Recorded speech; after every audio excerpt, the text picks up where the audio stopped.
When a devastating superstorm tears through the heart of Texas, it does more than just destroy Vivian Aldridge's lakeside mansion. It strips away every thread of her carefully woven life. The high-powered Dallas real estate mogul finds herself stranded in a dusty rural town with nothing but a designer handbag and broken dreams. That's when she meets Cal Bennett, a weathered cowboy whose calloused hands and quiet wisdom tell the story of a life lived close to the earth. He offers her shelter on his modest ranch, never expecting that this city woman would change everything. As dawn breaks over the prairie each morning, Vivian discovers that sometimes life's greatest riches aren't found in penthouse views or corporate boardrooms, but in the simple act of rebuilding a life from the ground up. What will she choose when the chance to reclaim her old life comes knocking? Before we jump back in, tell us where you're tuning in from. And if this story touches you, make sure you're subscribed, because tomorrow I've saved something extra special for you. The Golden Real Estate Award caught the morning light as Vivian Aldridge straightened it on her mahogany desk. Excellence in Commercial Development 2024. Her fourth consecutive win. She allowed herself a small smile, remembering the whispers when she'd first entered the Dallas real estate scene 15 years ago. Now, at 53, she commanded respect in every room she walked into. Her corner office on the 38th floor offered a sweeping view of the city she'd helped shape. Glass and steel monuments to progress stretched toward the clouds, each one bearing her company's distinctive touch. The Aldridge Group logo adorned no fewer than 12 major developments across the skyline. "Ms. Aldridge," her assistant's voice crackled through the intercom. "The investors for the Lake Travis project are here. Send them in, Charlotte." Vivian smoothed her Chanel jacket and checked her reflection in her phone's screen. Not a silver hair out of place. The conference room filled with the familiar faces of old money and new ambition. These meetings had become routine. She could practically recite the presentation in her sleep. The Lake Travis development would be her masterpiece. 300 acres of prime lakefront property transformed into the most exclusive residential community in Texas. "Gentlemen," she began, commanding attention with practiced ease, "what you're about to see will redefine luxury living in the Southwest." The projector hummed to life, displaying renderings of modernist mansions nestled among centuries-old oak trees. Thunder rumbled in the distance, but nobody paid it any mind. Dallas summers always brought afternoon storms. Besides, the weather forecast had predicted only a 20% chance of rain. Vivian continued her presentation, unaware that nature was about to rewrite her carefully plotted script. Her phone buzzed quietly. Probably another congratulatory message about last night's charity gala. She'd donated a cool $1 million to children's education, earning both goodwill and valuable media coverage. The perfect foundation for the Lake Travis launch. "The first phase of development begins next month," she assured the investors, ignoring another distant rumble. "We've already secured commitments from 3 Fortune 500 executives." Outside, clouds gathered like spectators to a coming show. But in her climate-controlled kingdom of glass and steel, Vivian Aldridge remained focused on empire building, unaware that sometimes the universe had other plans for even the most carefully constructed lives. The Golden Award gleamed on her desk, a testament to past glories. By tomorrow, it would be all she had left. The text message glowed ominously on Vivian's phone. "Emergency alert. Severe weather warning. Seek immediate shelter." She dismissed it with an irritated swipe, more concerned with the sudden exodus of her investors from the conference room. The Lake Travis deal was slipping through her fingers like water. "Charlotte, get the weather service on the line." But her intercom crackled only static in response. Outside her wall of windows, the Dallas skyline had vanished behind a curtain of sickly green clouds. The lights flickered once, twice, then surrendered to darkness. In the sudden quiet, Vivian heard what her ambition had been drowning out, a roar like a freight train approaching from the west. Her phone chirped one final time. "Mom, please tell me you're not at the lake house." The lake house. Her weekend sanctuary, where she'd planned to spend the evening reviewing contracts. Where her housekeeper was preparing for tomorrow's broker. Preview. Where? The world turned sideways. Later, meteorologists would call it a supercell storm, unprecedented in its intensity. They would point to radar images showing a perfect storm of conditions. A stalled front, unusual Gulf moisture, and a jet stream that painted a target on North Texas. But in that moment, all Vivian knew was that nature had decided to remind humanity of its place in the grand scheme of things. She made it to the emergency stairwell, just as the building's reinforced windows gave up their fight against the wind. The sound of shattering glass chased her down 38 flights, her Louboutins abandoned somewhere around floor 25. By the time she reached the parking garage, her perfect coif was plastered to her face, and her Chanel jacket was decorated with debris. "Take me to the lake house," she ordered her driver through the car's Bluetooth. Silence. The garage was empty except for her Mercedes, its sleek form suddenly looking very vulnerable. The drive that followed would haunt her dreams for months. Roads disappeared under flash floods. Trees older than the state of Texas bowed and broke like matchsticks. And her phone, her lifeline to civilization, showed only that final message from her daughter before going dark. When she finally reached the turning to her Lake Travis estate, the road was gone. Not flooded, gone, washed away as if it had never existed. Through sheets of rain and the failing light of dusk, she could make out the place where her $12 million showcase home had stood. Now there was only a tangle of broken timber and twisted metal, being steadily devoured by the angry waters of a lake that had forgotten its boundaries. She sat there, hands trembling on the steering wheel, as reality rewrote itself around her. The investment portfolios tied up in developments that were now underwater, literally and figuratively.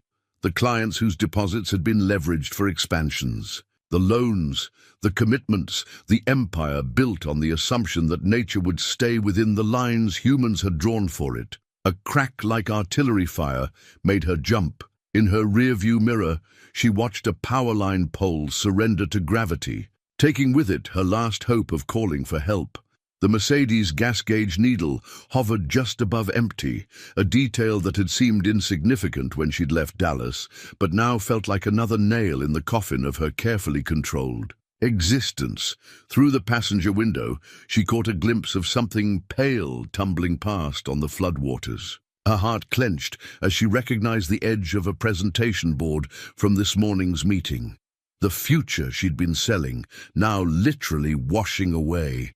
The rain drummed on the car roof with the intensity of a mechanical press, and the wind rocked her luxury vehicle like a child's toy. Stay and risk joining her lake house in its watery grave. Go and drive blindly into a landscape she no longer recognized, where all the markers of civilization were being erased by nature's fury. Vivian Aldridge, who had built her reputation on always knowing the right move, found herself paralyzed by indecision. Then another section of road crumbled into the rising water, and instinct took over. She put the car in gear and turned inland, away from the lake, away from her ruined dreams, into darkness broken only by occasional flashes of lightning that illuminated a world transformed. She didn't know it yet, but she was driving straight toward the one thing money couldn't buy, a second chance at learning what really mattered. The Mercedes sputtered its last breath just past a sign reading, "Welcome to Cedar Grove, Pop 2187. Vivian pressed the start button repeatedly, each attempt more desperate than the last. Her phone, a useless blank screen, mocked her. From the passenger seat, she'd never felt so utterly disconnected, so terrifyingly alone. Dawn was breaking over unfamiliar territory. The storm had passed, leaving behind a world washed clean and strange. Puddles reflected a sky that seemed impossibly big without Dallas's skyscrapers to contain it. The air smelled of wet earth and something else. Livestock, she realized with a wrinkle of her nose. A truck slowed as it passed, the driver tipping his hat. Vivian stiffened, unused to such casual familiarity. In Dallas, she'd cultivated an aura that discouraged unsolicited interaction. But here, with her makeup streaked and her designer outfit waterlogged, that armor felt as useless as her dead phone. "Ma'am," the voice was gentle, seasoned with age and outdoor living. "Looks like you could use some help." She turned to find a man in his late 50s, studying her car with the patient expression of someone used to broken things. His face was weathered, lined with sun and experience rather than boardroom stress. Faded jeans, scuffed boots, and a worked-in denim shirt suggested a life far removed from corporate watersheds. "I'm fine," she said automatically, the words falling flat even to her own ears. "I just need to call my service provider," he gestured. "At the fallen trees visible in every direction. Phone lines are down for 20 miles. Power too, most likely. Storm hit us pretty hard." A pause, then, "I'm Cal Bennett. Got a ranch about 3 miles up." Vivian tried to summon her boardroom authority. "Look, Mr. Bennett, I appreciate your concern, but I'm perfectly capable of—" Her stomach chose that moment to growl audibly, betraying how long it had been since her last meal. The corners of his eyes crinkled with carefully contained amusement. "My wife, Sarah, God rest her soul, always kept extra place settings ready. Said you never knew when someone might need more than just a helping hand." He waited, giving her the dignity of choice. "Got coffee brewing if you're interested." Pride warred with pragmatism in Vivian's mind. She was used to being the one who extended help, not received it, but her options were as dead as her phone's. "Battery, I suppose, until I can make other arrangements." She grabbed her handbag, Hermes now bearing water stains that would horrify her personal shopper, and stepped out of the car. Cal's truck was a far cry from her Mercedes. The seat was cracked leather, and the dashboard bore the honest scrapes of working use. As they drove, he filled the silence with gentle commentary about landmarks she'd never need to know. Miller's feed store, closed now but usually open by 6. The elementary school where his late wife had taught 3rd grade. Old Doc Wilson's. Place, where half the town's babies had been born before the new medical center opened in the county seat. Vivian found herself listening despite her determination to remain detached. There was something almost hypnotic about his quiet voice, about the way he spoke of this tiny town, as if it contained all the important things in life. The ranch appeared suddenly around a bend. A modest house with a wraparound porch, set against a backdrop of rolling pastures. A few horses grazed in the morning light, unbothered by the previous night's chaos. The scene could have been lifted straight from one of those rural lifestyle magazines her office kept in the waiting room, the ones she'd always considered pure fantasy. "It's not much," Cal said, misreading her expression, "but it's home." Vivian's response died in her throat as she spotted a familiar shape in the distance, her presentation board from the Lake Travis development, carried by the storm's capricious winds to land here, muddied and torn, like a message from the universe itself. She clutched her ruined designer bag closer, its presence a final link to the world she'd lost. Somewhere between the leather seats of her Mercedes and the gravel of Cal Bennett's driveway, Vivian Aldridge, queen of Dallas real estate, had become simply a woman in need of shelter. The thought terrified her, almost as much as the strange flutter of relief that came with it. The garden tools hung on the back porch like old memories, a collection of well-worn implements with wooden handles, polished smooth by years of use. Vivian noticed how Cal's eyes lingered on them as he led her into the house, his calloused fingers brushing one handle almost reverently as they passed. "Sarah's garden," he explained, voice soft with remembrance. She could grow anything. Said a ranch wasn't just about cattle and horses, needed flowers too, to remind us of life's gentler side. The house spoke of Sarah everywhere Vivian looked. Handmade quilts draped over sturdy furniture, Dried flowers hung in carefully arranged bunches, and photographs captured moments of a life well lived. It was the opposite of Vivienne's minimalist lake house, with its curated artwork and designer furnishings. "Bathroom's down the hall if you'd like to freshen up," Cal offered. "Sarah's things are still in the guest room dresser. Might find something that fits." He cleared his throat. "Never could bring myself to, well, might as well be of use to someone." Vivienne found herself in a bedroom that felt frozen in time. A blue dress hung on the closet door, casual but well made. On the dresser, a bottle of subtle perfume stood next to a worn Bible. She opened the dresser drawers to find clothes carefully folded and preserved, each item telling its own story of a woman who had made this place a home. The jeans she found were unfashionable by Dallas standards, but clean and sturdy. A simple cotton blouse replaced her ruined silk shell. In the mirror, Vivienne hardly recognized herself, the designer labels stripped away, her carefully maintained image transformed by necessity. When she emerged, Cal was in the kitchen, his movements speaking of long-established routine. The coffee pot burbled contentedly, and the scent of something cooking made her stomach clench with sudden hunger. "Hope you like eggs," he said, not turning around.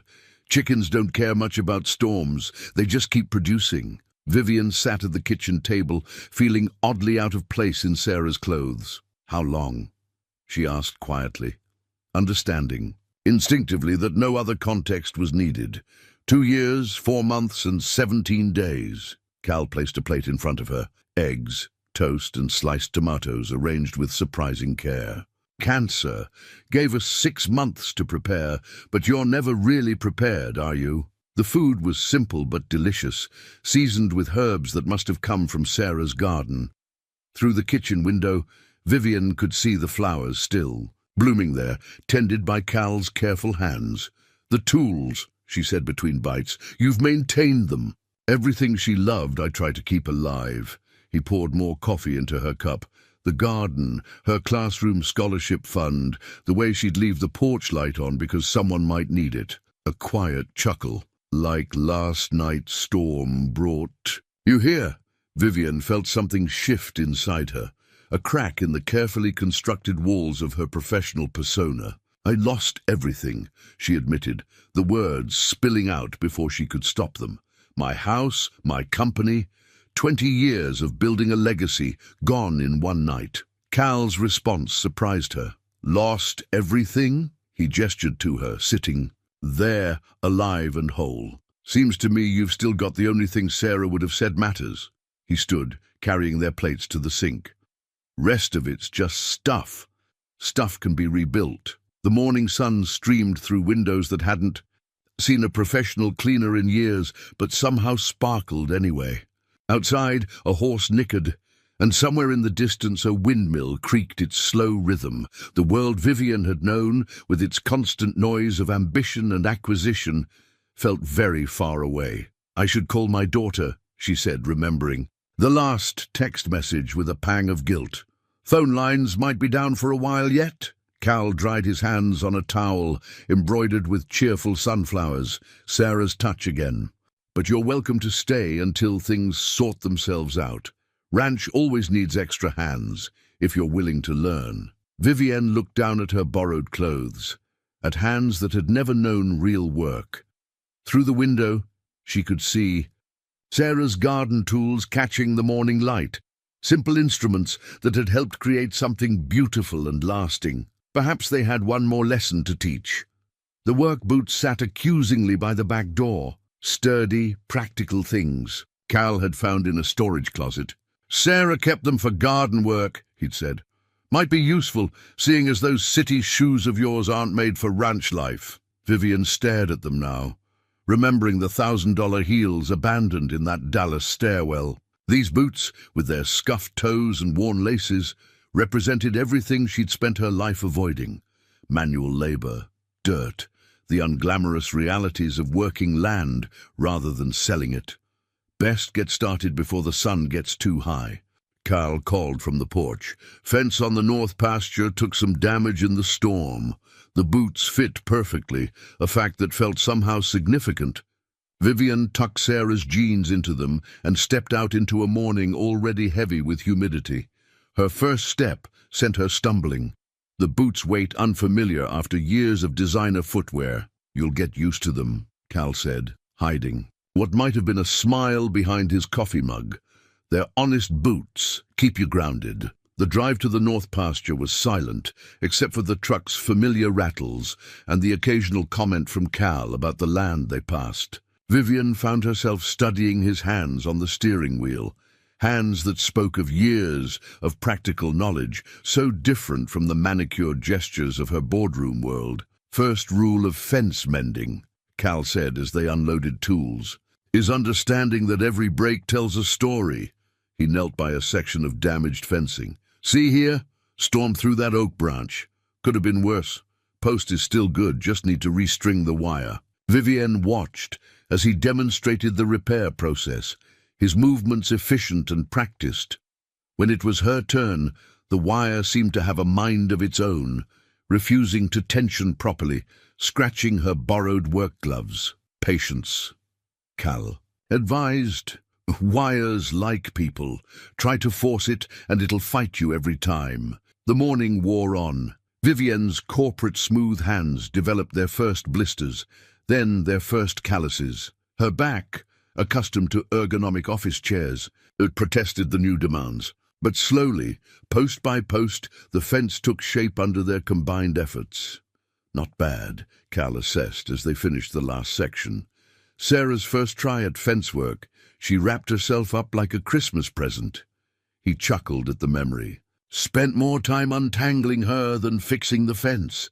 Vivian found herself smiling, despite her exhaustion. "Did she eventually learn?" "Better than me in the end." Said it was like negotiating with her third graders, all about finding the right approach. He packed tools back into the truck. "Speaking of approach, those boots treating you right?" She looked down at them, caked now with honest dirt. "They're teaching me things. Boots'll do that." Cal nodded sagely. Sarah used to say every step in work boots was a step toward understanding something real. The drive back was different. Vivienne found herself noticing things she'd missed before. The way the grass rippled in patterns when the wind blew, how the cattle moved with purposeful grace across their pasture, the subtle changes in the landscape that marked property, lines more clearly than any deed. Back at the ranch house, Cal handed her a glass of iced tea. The scratch of Sarah's boots against the porch boards as Vivian sat down felt like applause for a day's work well done. 20 years in real estate, she mused, and I never once fixed anything on the properties I sold. Always had people for that. Nothing wrong with hiring help, Cal replied, settling into a chair that had clearly formed to his shape over years. But there's something to be said for knowing how things work from the ground up. Gives you a different kind of perspective. Vivian flexed her sore hands, studying the red marks that would become calluses. In Dallas, she'd had a standing weekly manicure appointment. Now, watching the sunset paint the sky in colors no designer could match, she wondered if she'd been maintaining her hands or handcuffing them. "Tomorrow," Cal said, "thought we might take a look at that garden. Sarah's flowers could use some tending." The boots waited by the door, ready for another day's lessons. Vivienne realized she was looking forward to putting them on again. Sometimes she was beginning to understand the heaviest steps were the ones that carried you furthest. The old coffee pot had a personality of its own. Vivienne had learned this over the past week, mastering its quirks like a new language. 2 scoops of grounds, not 1. Let the water settle before turning it on. Listen for the 3rd gurgle before pouring. In her Dallas penthouse, she'd had a smart coffee maker that responded to voice commands. This pot required conversation of a different sort, patience, attention, respect for its years of service. "Someone's up early," Cal commented, finding her already on the porch with 2 steaming mugs. The surprise in his voice carried a note of approval. "Horses don't feed themselves," she replied, handing him his coffee, black, no sugar, in Sarah's favorite blue mug. A week ago, She wouldn't have known how anyone took their coffee except her assistant Charlotte, and that only because it had been in the job description. The pre-dawn air held a hint of autumn, though summer still claimed most of the day. Vivian had started noting these subtle changes, the way she used to track market fluctuations. Nature's metrics were proving just as complex, but somehow more satisfying. "Thought I heard you humming yesterday," Cal said, settling into his chair. In the garden, Vivian felt warmth rise to her cheeks, and not from the coffee. "Was I? I didn't realize. Sarah's flowers tend to have that effect on people." He took a careful sip. "You've got her touch with the zinnias." The compliment settled, somewhere deep in her chest, different from any boardroom accolade. She'd spent hours in that garden now, learning its rhythms. The therapist she'd seen after her divorce would probably have something to say about how she talked to the plants, sharing secrets she'd never told her corporate team. The coffee pot's worn aluminum surface caught the first rays of sunrise, transforming it momentarily into something precious. Like everything else on the ranch, its value lay not in what it was, but in what it did, bringing warmth, comfort, moments of shared quiet. "Found an old ledger in the barn yesterday," she mentioned, watching a cardinal flit between fence posts. Sarah's handwriting. She kept amazing records. Cal nodded. "Always said running a ranch was like running a small country, had to know where everything stood." He glanced at her. "Noticed you've been making some notes of your own." It was true. Her executive planner was full of new vocabulary. The feed rotations, breeding schedules, rainfall amounts, the same organizational skills that had built her real estate empire were finding fresh purpose here. "The mare's due to foal soon," she said, surprising herself with how natural the words felt. "I've been reading up on it. Have you now?" Cal's voice held that gentle amusement she'd come to recognize. "Planning to add midwifery to your resume?" "I just want to be prepared." She'd always hated feeling unprepared. In Dallas, that meant having backup presentations and contingency funds. Here it meant learning which tools to have ready, which signs to watch for. The coffee pot sputtered its last offering as they shared a comfortable silence. A week ago, Vivian would have filled such quiet with market projections or property valuations. Now she found herself listening instead to the morning birds, to the distant sounds of cattle, to her own thoughts slowly untangling. "You know," Cal said finally, "that old pots outlasted 3 electric ones Sarah brought home over the years. She'd get tired of its temperamental ways, try something new and shiny." He smiled at the memory, but she always came back to it. Said it made coffee that tasted like morning ought to taste. Vivian understood. Her own morning routine had once been a carefully choreographed dance of emails, calls, and meetings. Now it followed the sun and the needs of living things. The coffee pot's ritual was part of it, a daily reminder that some things couldn't be rushed, automated, or delegated. "I should start on the stalls," she said, rising. The familiar weight of Sarah's boots waited by the door. Her hands, sporting proud calluses now, no longer flinched from rough work. "Vivian," Cal's voice stopped her. "You forgot something." He held up the empty coffee cups with a wink. "Dishes don't do themselves either." She laughed then, a real laugh that startled them both with its freedom. The sound echoed across the morning quiet ranch, belonging there as naturally as the coffee pot belonged on its shelf.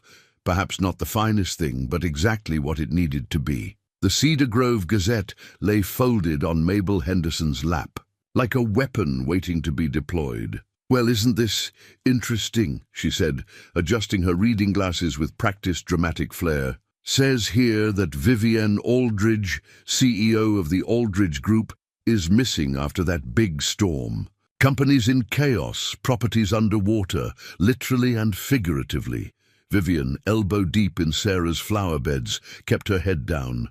She'd learned to recognize the sound of Mabel's ancient Buick laboring up the drive, had come to expect. These weekly, neighborly visits that seemed timed to catch Cal away at the feed store. "Imagine that," Vivian murmured, deadheading a spent marigold with perhaps more force than necessary. "How unfortunate." Mabel's tone dripped sweet. Venom, almost as unfortunate as a certain widower taking in a strange woman with no explanation. She rustled the newspaper meaningfully. A woman who bears a striking resemblance to this missing CEO. The old Vivienne would have launched into damage control mode, called her PR team, issued statements. But that Vivienne felt as distant as the Dallas skyline. This Vivienne, with dirt under her nails and the sun on her neck, found herself wondering what Sarah would do. "You know, Mabel," she said, sitting back on her heels, "these marigolds are Sarah's variety. She developed them herself, did you know that? Crossbred them for 7 years until she got exactly the shade of orange she wanted. I'm not here to talk about flowers. Cal tells me she gave you some seeds, back when she first succeeded." Vivian brushed soil from her hands. "Said you told her they'd never grow in your yard. Too fancy, too difficult, but Sarah knew better, didn't she? Sometimes things grow exactly where you least expect them to." Mabel's fingers tightened on the newspaper. "Now see here, I can see just fine." Vivienne stood, finding herself surprisingly steady. "I see a man who opened his home to someone in need, just like his wife would have done. I see a community that should be proud of that kindness, not suspicious of it." "Well," Mabel drew herself up, affronted. "I never—" "No," Vivian said quietly. "Maybe you never have. But it's not too late to start." She gestured at the garden. "I've got some of Sarah's marigold seeds saved up. They'd look beautiful along your front walk if you're willing to give them a chance." The moment stretched between them like a taut wire. Then, almost imperceptibly, Mabel's shoulders softened. "Sarah did always say those flowers of hers could survive anything." She folded the newspaper, tucking it away. "Even my black thumb. She was right about a lot of things." Vivian found herself smiling. "Would you like some coffee? The old pot's just finished brewing." By the time Cal returned, he found them on the porch, sharing coffee and garden tips. The newspaper lay forgotten on the side table, yesterday's news becoming mulch for tomorrow's flowers. "Well now," he said later, after Mabel had left with a packet of seeds and a promise to return for planting advice, "haven't seen Mabel Henderson. Take to anyone like that since Sarah." Vivienne watched the Buick disappear down the drive, leaving a trail of dust that glowed golden in the afternoon light. The marigolds did the work. "I just translated." Cal picked up the discarded newspaper, his eyes finding the article about her disappearance. "Seems you're making quite a stir in Dallas." "Let them stir." She surprised herself with how little it bothered her. "I'm learning there's a difference between being lost and finding your way to somewhere new." He studied her face for a long moment. "Sarah would have said the same thing." Then, clearing his throat, "Speaking of finding your way, think you could find your way to helping me with the hay delivery? Henderson Place always orders extra." Vivian laughed, already reaching for her boots. "Mabel's going to need all the help she can get with those marigolds. Might as well start with good soil." As they loaded the truck, the newspaper caught a breeze and lifted off the porch, scattering across the yard like leaves in autumn.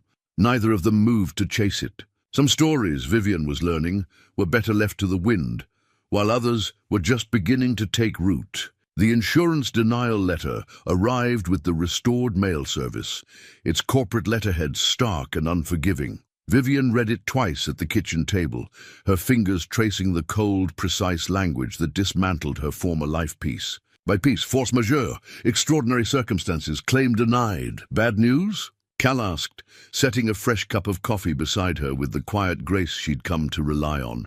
"They're calling it an act of God." Her laugh held no humor.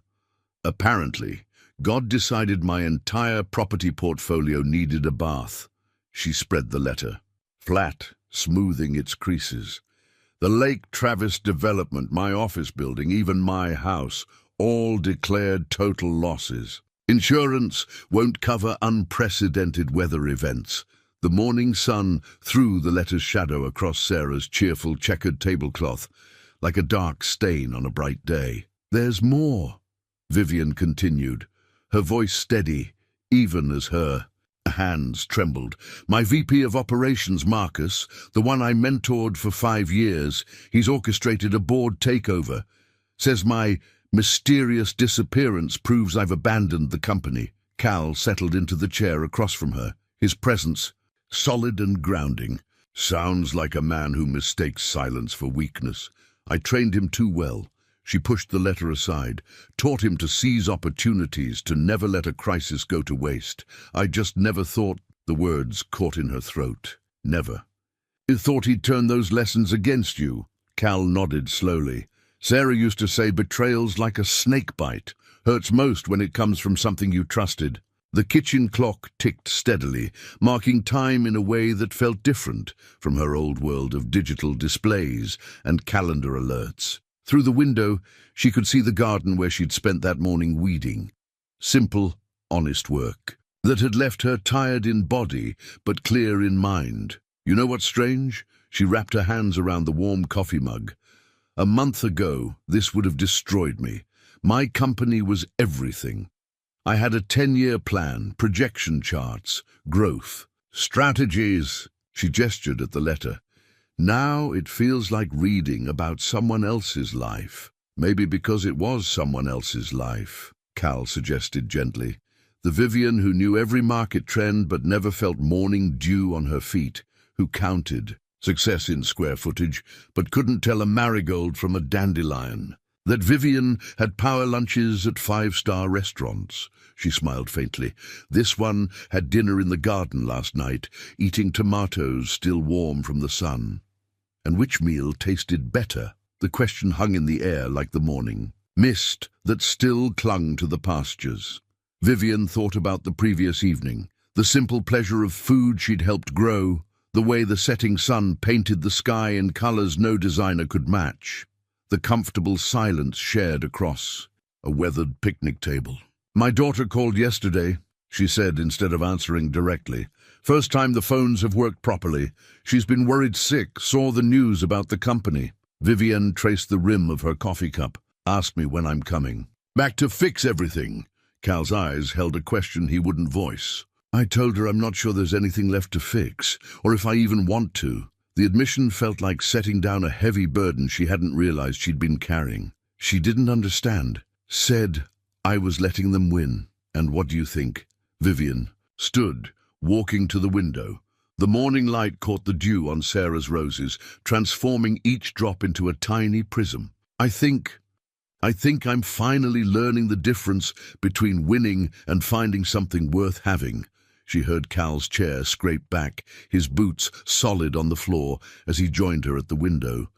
Sarah would have appreciated that distinction. "I wish I could have known her." The words came unbidden but true. "Oh, you do." His voice held a warmth that wrapped around her like a quilt. "Every time you get dirt under your nails in her garden, every time you figure out something new about the ranch, every time you choose to see beauty in simple things." He picked up the insurance letter, folded it into a neat square. "Want me to file this somewhere?" Vivian looked at the corporate letterhead one last time. "No," she decided. The garden could use some mulch around the new seedlings. Paper breaks. Down eventually become something useful.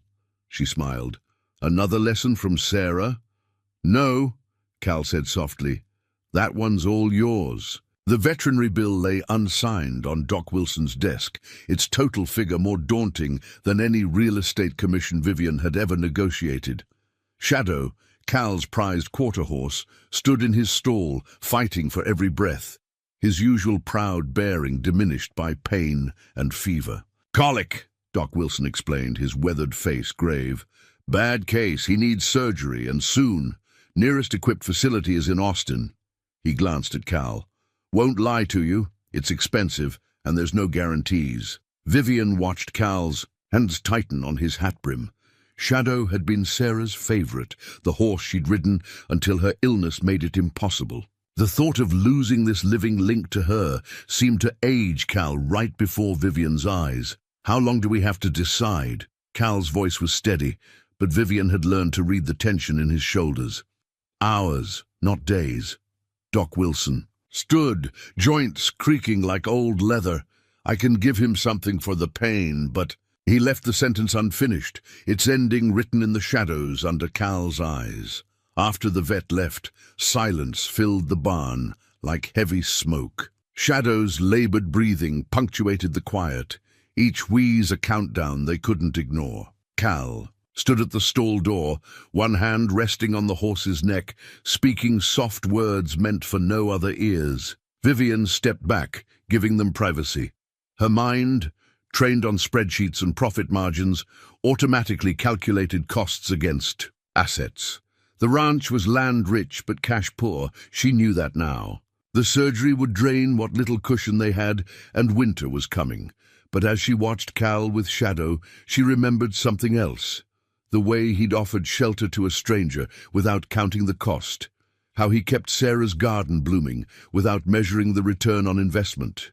"We'll find a way," she said, surprising herself with the firmness in her voice. "I'll call the clinic in Austin." Cal turned, his expression a mix of hope and hesitation. "Vivienne, the cost is just numbers." She was already pulling out her phone. "I used to move millions around like chess pieces. Let me do this, Cal, please." His eyes met hers, and something passed between them. Trust, partnership, understanding. He nodded once, and she stepped outside to make the calls. An hour later, they were loading Shadow into the horse trailer, every movement carefully choreographed to minimize his distress. Vivian had arranged everything, the clinic, the payment plan, even a room at a modest motel near the hospital for Cal. "You don't have to come," Cal said as they prepared to leave.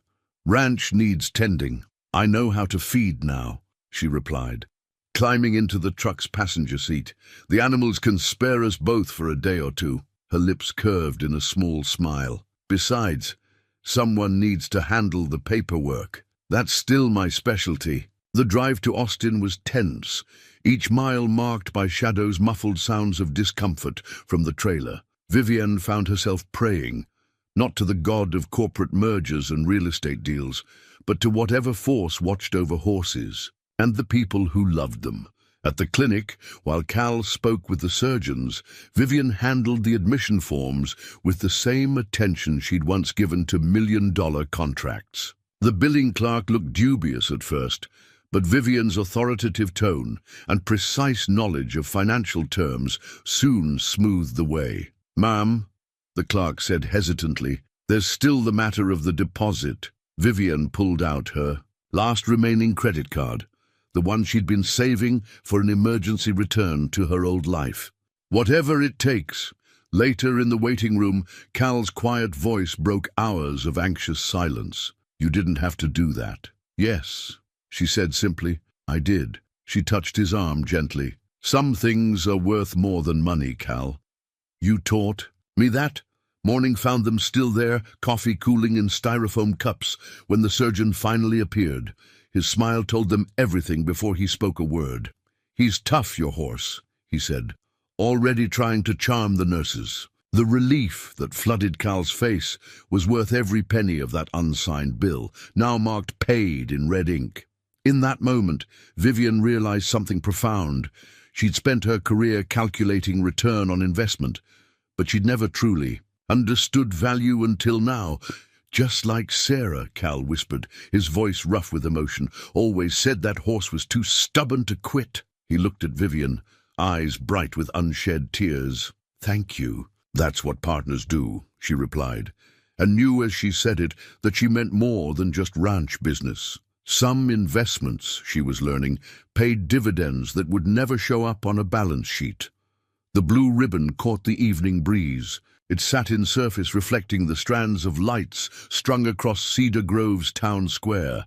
"First place, best heirloom flowers," it proclaimed in gold lettering. Vivian touched it gently, still hardly believing that Sarah's marigolds, now partly hers too, had won the summer festival's garden competition. "Told you they were special," Mabel Henderson said, adjusting her own red second-place ribbon with graceful acceptance. Sarah's variety always did have that extra something, though, she added with a knowing smile, I suspect their current caretaker might have something to do with it too. 3 months ago, such a compliment would have seemed as foreign as the country music now floating across the festival grounds. But tonight, it felt right, like the work boots on her feet and the comfortable way her sundress moved when she walked, a far cry from her former designer wardrobe.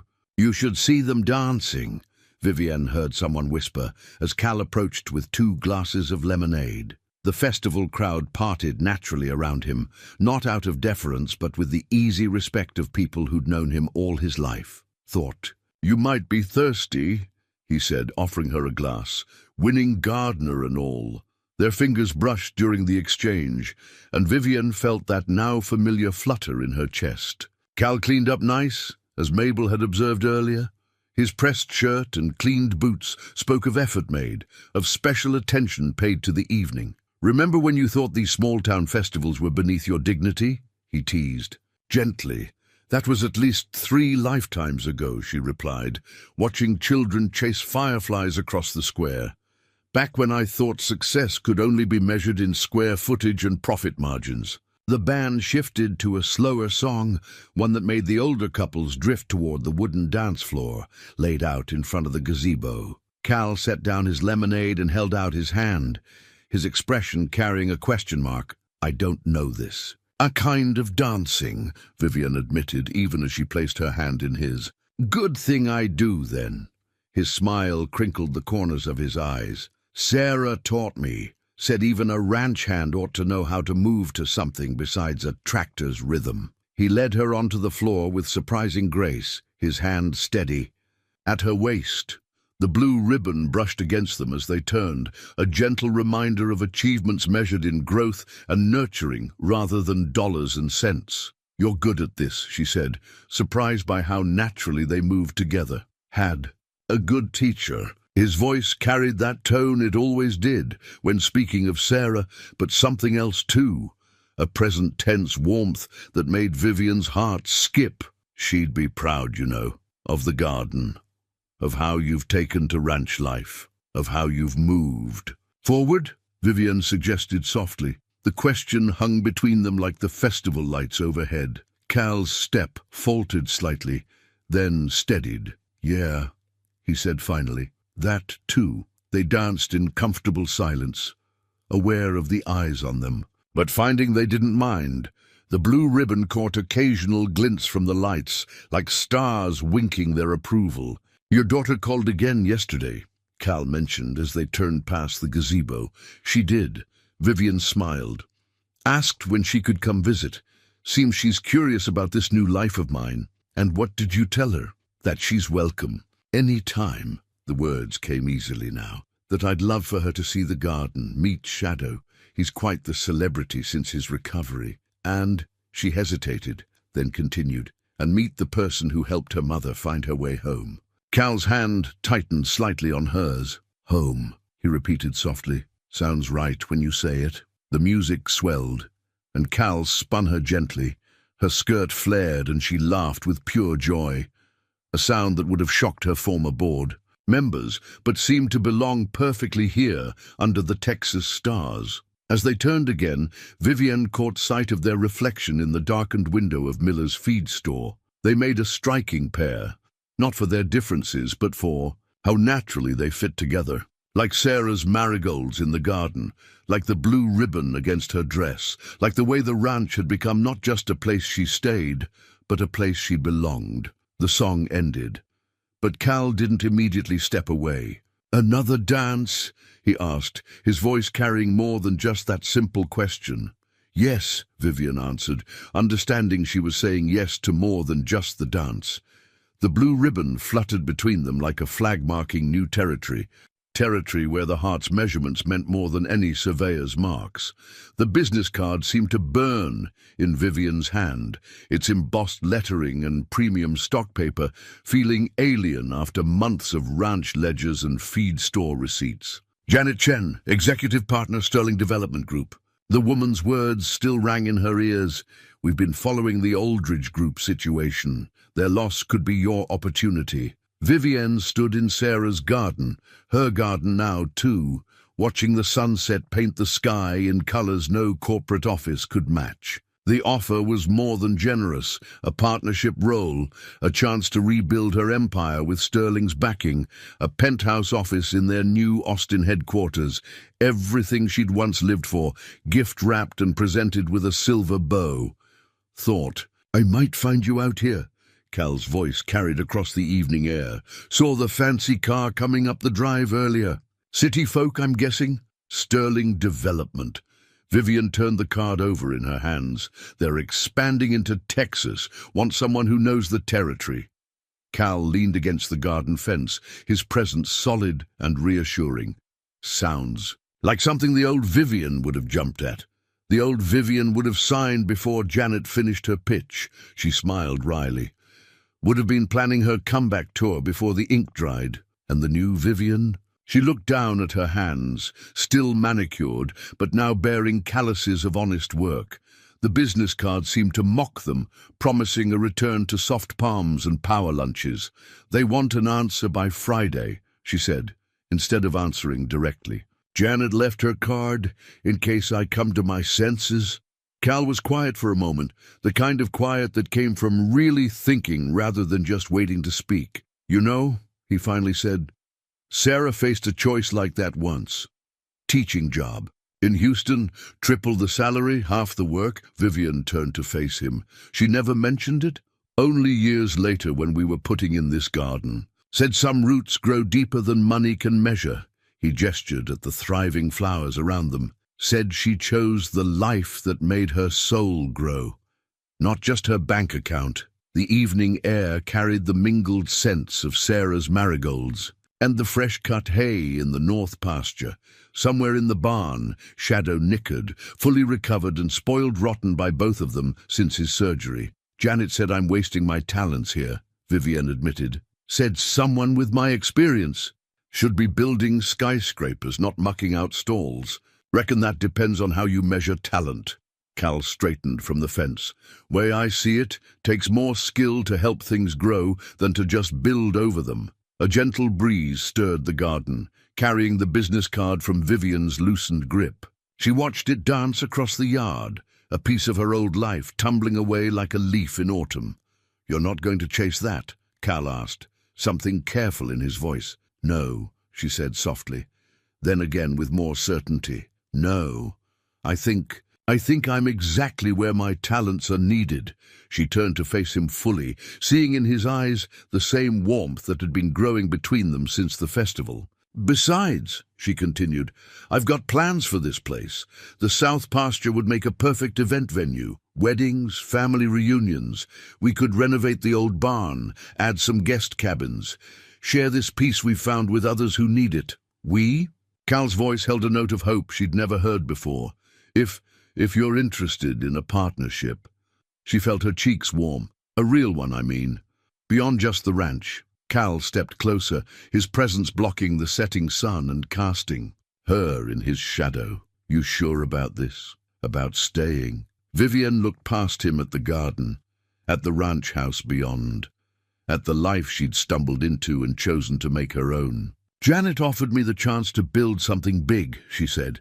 But I think I've finally learned that the biggest things in life are sometimes the smallest moments, like morning coffee on the porch, or dancing at summer festivals, or she met his eyes, or falling in love when you least expect it. The business card caught a final gust of wind and disappeared into the gathering dusk. Neither of them noticed, too caught up in the kind of moment that no corporate success could ever match. The moment when two people realize they're exactly where they're meant to be. Sarah would have liked that answer, Cal said softly. His. And finding hers. I think, Vivian replied, intertwining their fingers, she helped me find it. The old photo album's leather cover was worn smooth by years of handling, its pages thick with memories. Cal's hands trembled slightly as he lifted it from the cedar chest in the attic. Dust motes dancing in the afternoon light streaming through. The window. I've been meaning to show you this, he said, his voice carrying that gentle roughness Vivian had come to associate with his deepest emotions. Been thinking about it since you decided to stay. They settled on the old quilt Sarah had made for their first anniversary, spread across the attic floor. The album's spine creaked as Cal opened it, revealing a younger version of himself, standing beside a woman whose smile seemed to radiate joy right through the photograph. "First day we bought the ranch," he explained. "Sarah insisted on taking pictures of everything, said we needed to document the before so we'd appreciate the after even more." Vivian studied the woman who had shaped this place long before she arrived. Sarah's eyes sparkled with the same warmth that still lived in her garden, in her kitchen, in every corner of the ranch where her influence lingered. She was beautiful, Vivian said softly. Inside and out. Cal turned the page. "Here's where we started the garden. Sarah had this vision. Said every ranch needed a touch of grace to balance the practical." He chuckled. "I thought she was crazy, trying to grow flowers in this soil. Should have known better than to doubt her." The photos told their story, page by page.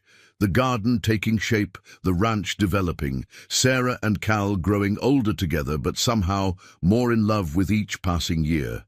Then came the subtle changes. Sarah looking tired in some photos, thinner in others.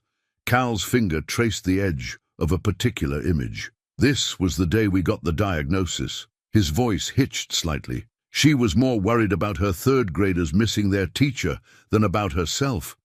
"Made me promise to keep sending fresh flowers to the classroom even after—" Vivian placed her hand over his, feeling the tremors he was trying to hide.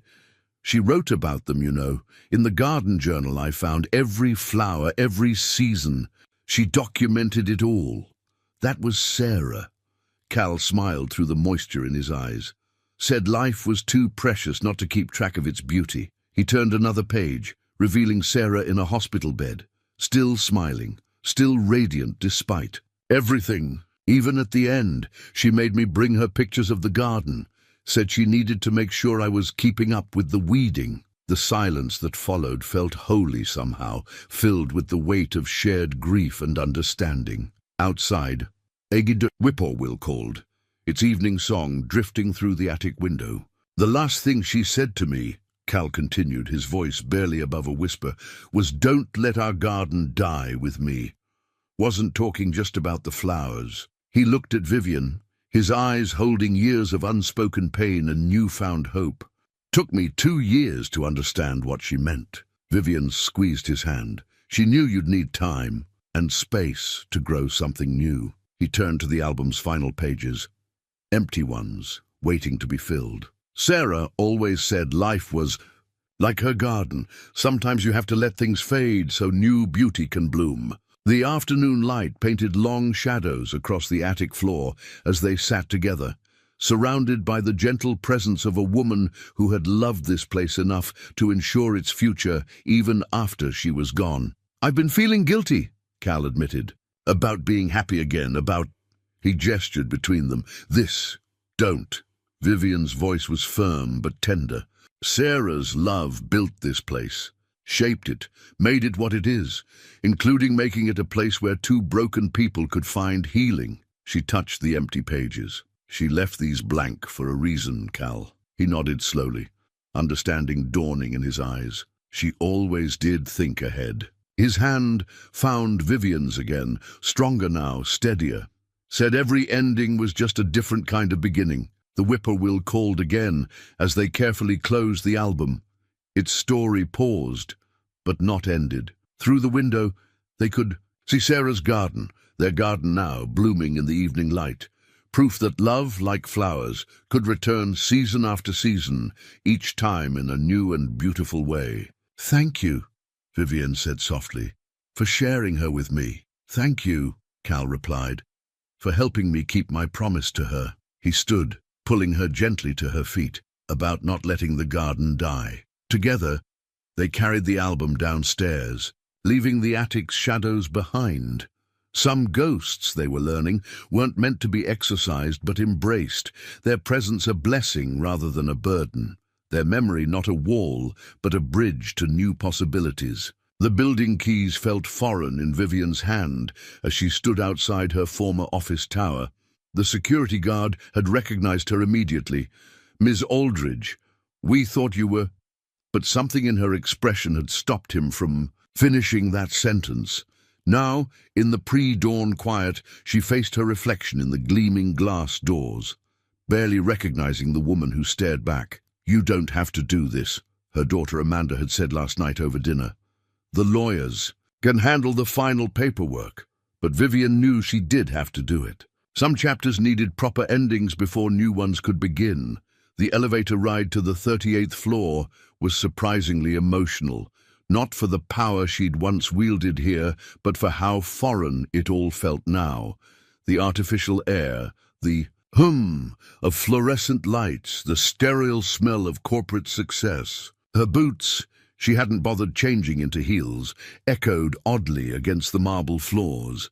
Her old office stood exactly as she'd left it the day of the storm, like a museum exhibit of her former life. The Golden Awards still caught the morning light, though a film of dust had dulled its shine.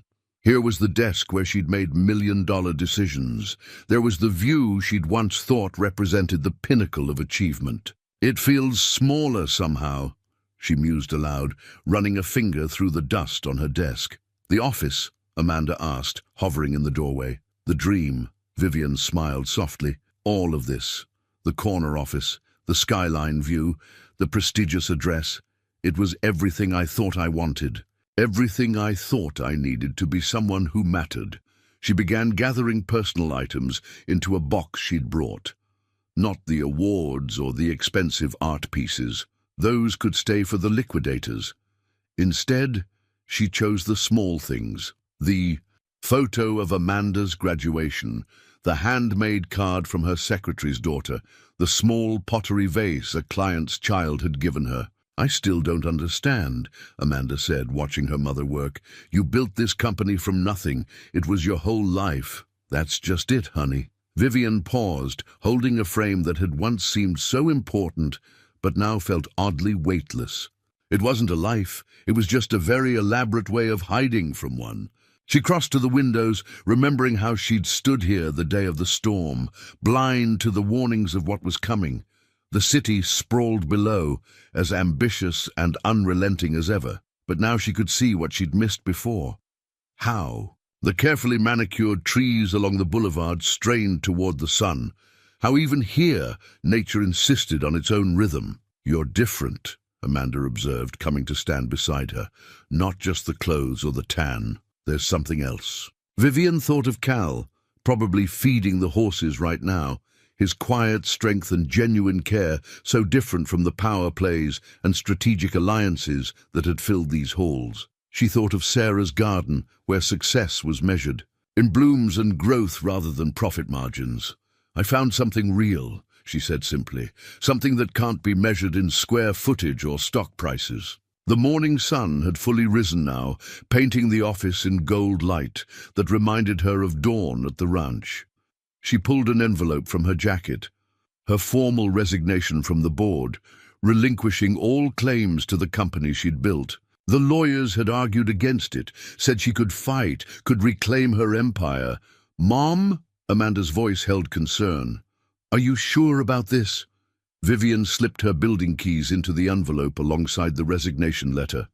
"More sure than I've ever been about anything." She turned to her daughter, seeing the worry in her eyes. "Honey, success isn't about how high you can climb. Sometimes it's about finding the right place to plant your roots." "The ranch," Amanda said, understanding dawning in her expression. "And Cal, both." Vivian smiled. "Come visit again soon. The guest cabin will be finished by then. And the garden, you should see it in full bloom. Sarah's flowers, they have this way of making you believe in second chances." They left the office together, Vivian carrying her small box of memories, Amanda holding the envelope that would sever the last ties to this towering monument to her former ambitions. The security guard wished them good day, but Vivian barely heard him. Her mind was already back at the ranch, where the morning coffee would be brewing, where Cal would be waiting on the porch, where life moved at the pace of growing things, rather than quarterly reports. As they reached Amanda's car, her daughter asked one final time, "No regrets?" Vivian looked up at the building she'd once thought defined her worth, then down at her dusty boots and work-worn hands. Only that. It took a storm to blow me in the right direction. She hugged her daughter close.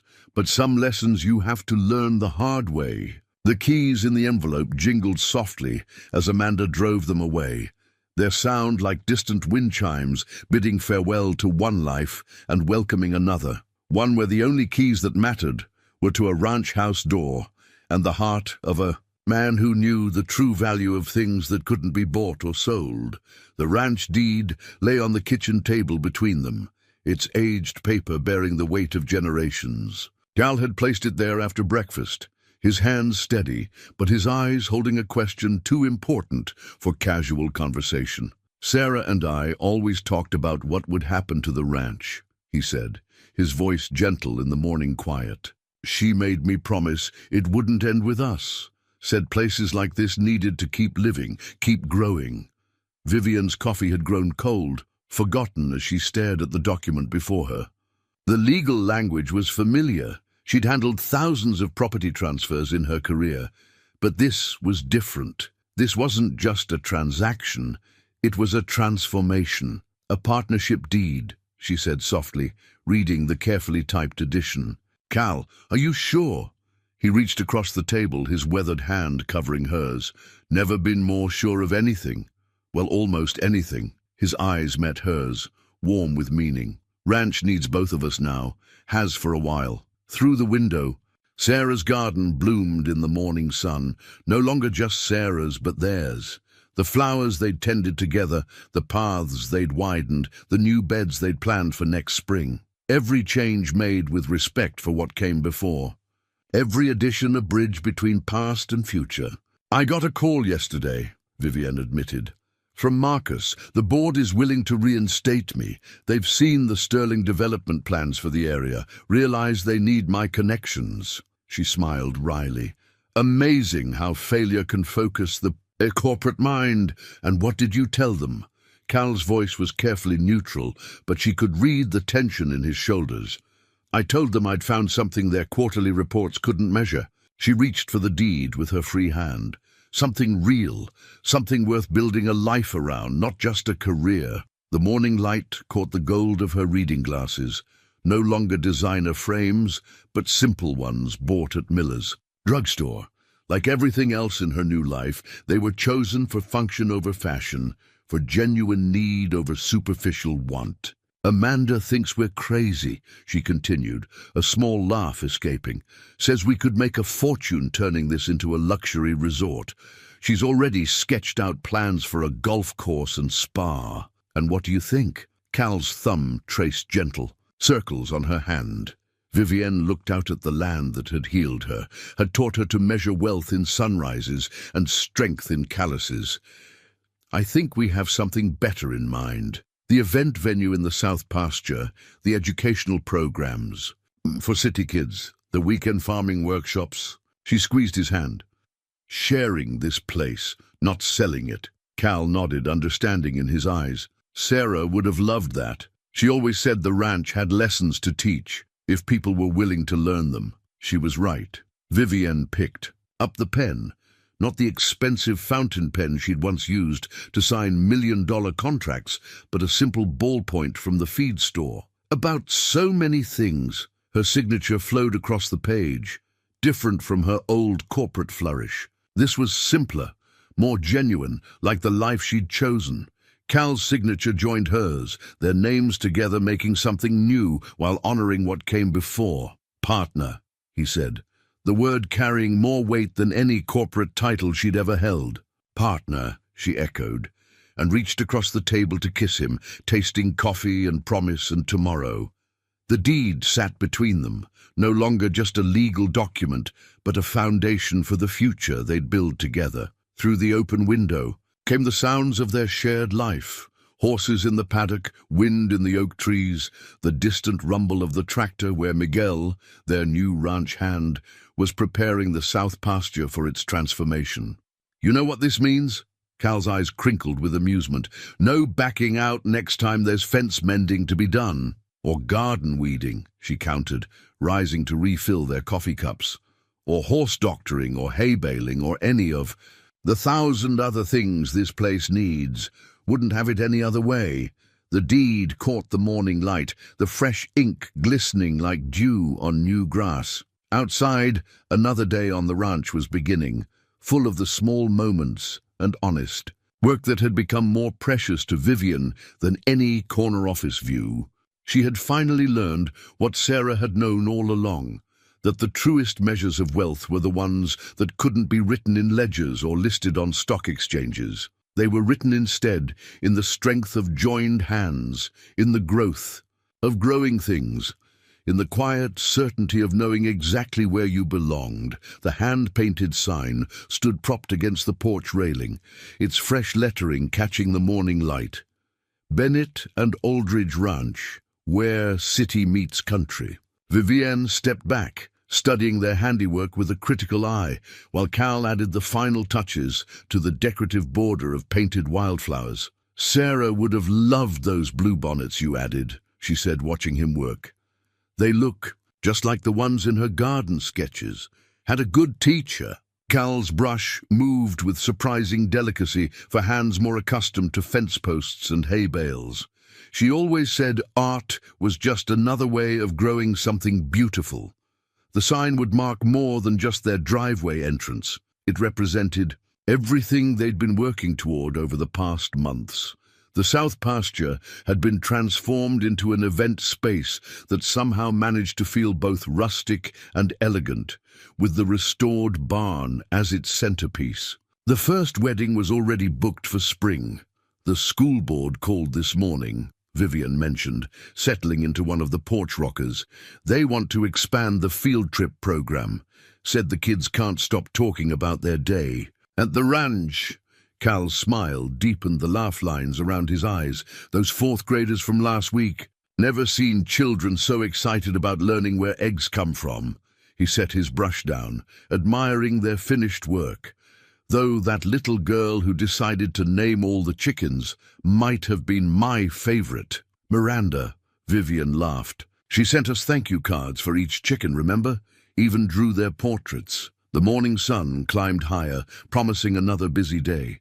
They could hear Miguel in the distance, leading a group of weekend workshop participants through the basics of sustainable farming. The program had been Vivian's idea, combining her business acumen with Cal's practical knowledge to create something unique.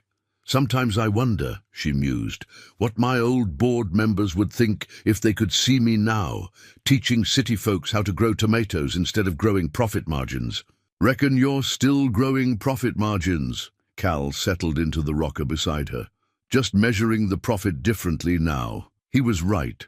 The ranch's new ventures were succeeding beyond their expectations, but not in ways that would show up on a corporate balance sheet. Success was measured in the wonder on children's faces as they collected their first fresh eggs, in the tears of joy from couples celebrating their love in the restored barn, in the proud accomplishment of workshop participants harvesting their first crops. "Had an inquiry about the writer's retreat idea," Cal mentioned. "That novelist from Houston says she's interested in being our first resident artist." The idea had come to them one evening as they read through Sarah's old journals, creating a space where people could find the same peace and inspiration that Sarah had found here, that Vivian herself had discovered when life's storm blew. "Her onto this path. We'll need to finish converting the old foreman's cottage," Vivian noted, her mind already working on logistics. "And maybe add a writing desk near the rose garden. Sarah always said that spot had special magic." "Speaking of magic," Cal reached into his pocket, "got something for you." He handed her a small wooden box, worn smooth with age. Inside, nestled in faded velvet, lay a key, old brass, clearly well used. "Sarah's garden shed key," he explained, softly. "She always said it was more than just a key to a building. Said it was a key to her special place where she did her best thinking, her best dreaming." Vivian lifted it carefully, feeling its weight, physical and emotional, in her palm. "Thought maybe," Cal continued, his voice rough with meaning, "it could be your special place too, for when you need to dream up new ideas for the ranch, or just need a quiet moment." Tears pricked at Vivian's eyes as she closed her fingers around the key. Through the screen door, she could see their new sign waiting to be mounted, its promise of where city meets country, representing not just their business model, but their life together. A perfect blend of her organizational skills and his practical wisdom, of innovation and tradition, of honoring the past while building the future. "I love you," she said simply, the words still new enough to make her heart skip, familiar enough to feel like home. Cal's hand found hers, warm and sure. "Love you too, partner." Around them, the ranch was waking up to its new purpose. They could hear cars arriving for the morning's workshop, Miguel's cheerful greeting to the participants, the excited chatter of people eager to learn what this land and those who loved it had to teach. The sign caught a beam of sunlight, its fresh paint, gleaming with promise. Like the key in Vivian's hand, it represented not just what they'd built, but what they'd become. Caretakers of a place where people could come to find what she had found. The simple truth that life's richest harvests often grow in unexpected fields. The wedding ring caught the last light of sunset as Cal held it out to her, its simple gold band gleaming against his work-weathered palm. They stood in Sarah's garden, their garden now, surrounded by the flowers they'd tended together through 4 seasons of change. "1 year ago today," he said, his voice gentle in the evening quiet, "a storm brought you to my door." Thought, "It fitting to ask the question here, where everything important in my life seems to happen." Vivian's heart stuttered, then steadied, like the moment she'd first seen the ranch through new eyes. The timing was perfect, exactly 1 year since the superstorm had destroyed her old life and unknowingly set her on the path to this one. The ring was Sarah's mother's, Cal continued. Sarah always said it should go to someone who understood what it meant to love not just the man, but the land he came with. His eyes held hers, deep with meaning. Someone who could see the beauty in simple things and the value in honest work. Around them, the garden bloomed with memories and promises. Here were the marigolds they'd entered in the county fair. There, the new rose arbor they'd built together. Every flower, every path, every carefully tended bed told the story of their growing love. "When I first came here," Vivian said, her voice thick with emotion, "I thought I'd lost everything. My company, my status, my whole identity." She touched a nearby marigold, its petals soft against her fingers. "I never dreamed I was actually finding everything I'd been searching for without knowing it." The evening air carried the scent of late summer, fresh-cut hay, blooming flowers, the distant sweetness of ripening apples in the small orchard they'd planted in spring. From the barn came the soft nickering of horses, a sound that had become as natural to her as the city's sirens had once been. "I'm not asking you to forget the past," Cal said, understanding in his eyes. "Sarah will always be part of this place, part of me, as she should be." Vivian smiled through gathering tears. "She helped build this heaven we're standing in. Her love is in every flower, every sunrise, every moment of peace this place gives to others." She took his free hand in hers. "I'd never want to erase that. Love doesn't work that way. It grows, like Sarah's garden, making room for new blooms, without uprooting the old ones." Cal's hand tightened on hers. "That sounds like something Sarah would have said. Maybe she taught us both more than we realized." Vivian looked at the ring, its well-loved gold reflecting the last rays of sun. About love, about growth, about second chances, about making something beautiful out of unexpected storms. Cal's voice held a smile. "About all of it." She squeezed his hand. "Yes, Cal Bennett. Yes to the ring, to the ranch, to building our future on this foundation Sarah helped create. Yes to everything." As he slipped the ring onto her finger, a whippoorwill called from the old oak tree, the same tree where they'd first shared coffee, where she'd first felt that subtle shift from visitor to belonging. The ring settled into place as naturally as she had settled into ranch life, as if it had been waiting for her all along. "Partner," Cal said softly, the word carrying even more weight than before. "Partner," she echoed, rising on tiptoes to kiss him as the first stars began to appear above.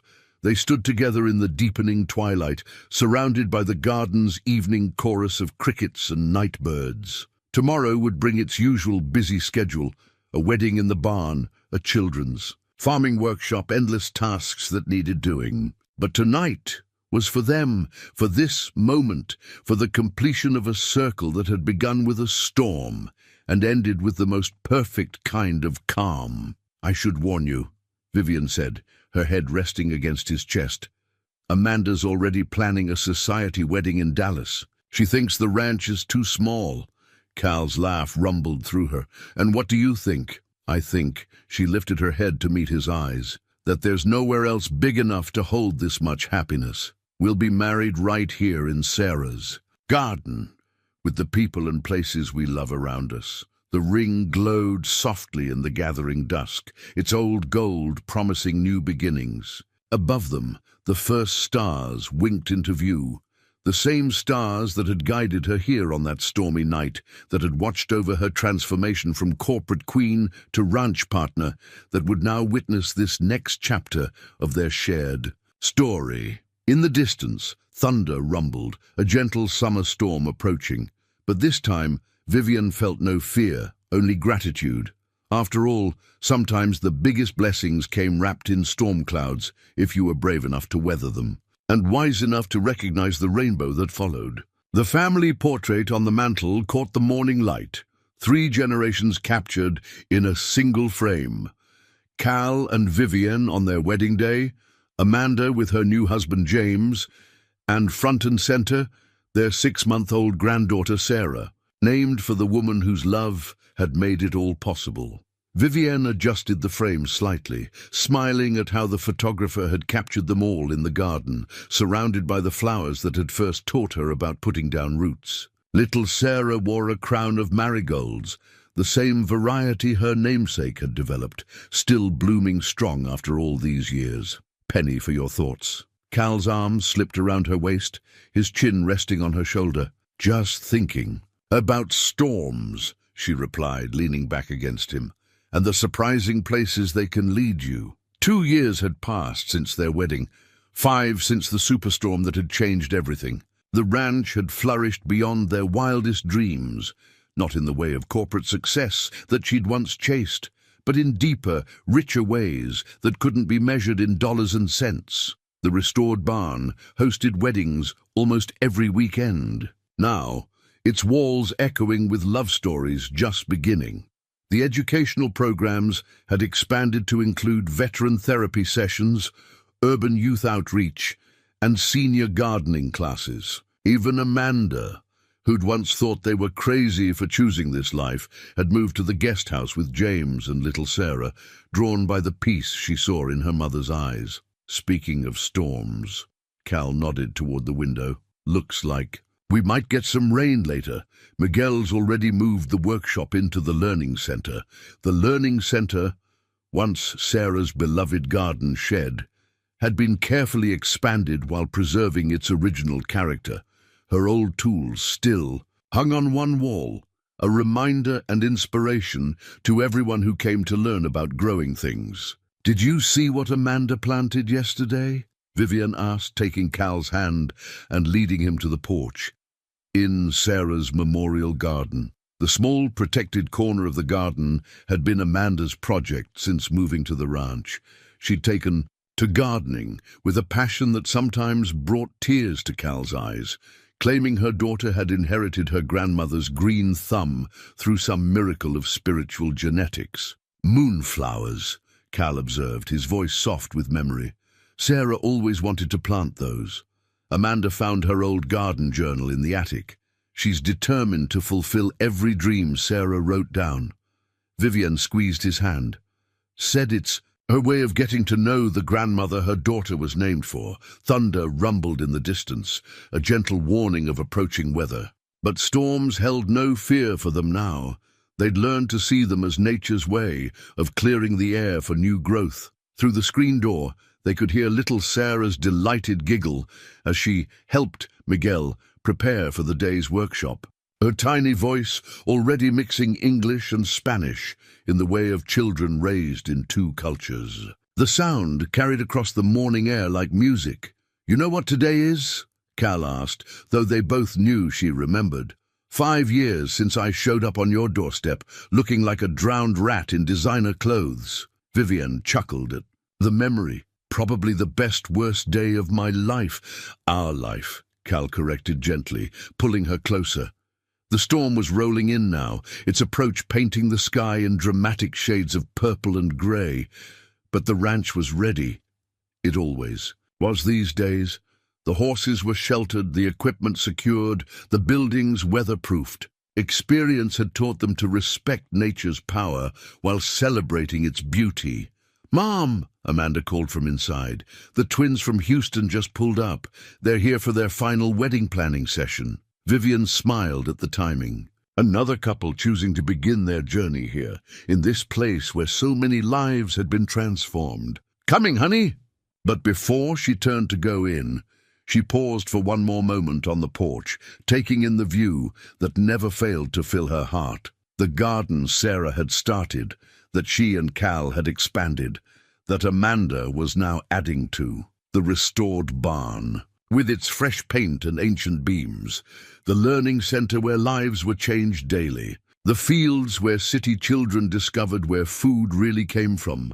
The paths where healing happened one step at a time. "You coming, partner?" Cal held the screen door open, his eyes crinkling with the smile that still made her heart skip. "Just appreciating the view," she replied, but they both knew she meant more than just the landscape. As they went inside together, the first fat drops of rain began to fall, feeding the soil where Sarah's flowers bloomed, where new dreams took root, where love grew wild and free. The family portrait watched over it all, capturing a moment but promising many more to come, proof that sometimes the fiercest storms could blow you right where you needed to be, if you were brave enough to weather them and wise enough to stay where you landed. In the garden, the marigolds lifted their faces to the rain, Sarah's legacy blooming eternal, while inside the ranch house, her love lived on in the family that had grown from the seeds she'd planted. Seeds of hope, of healing, of home.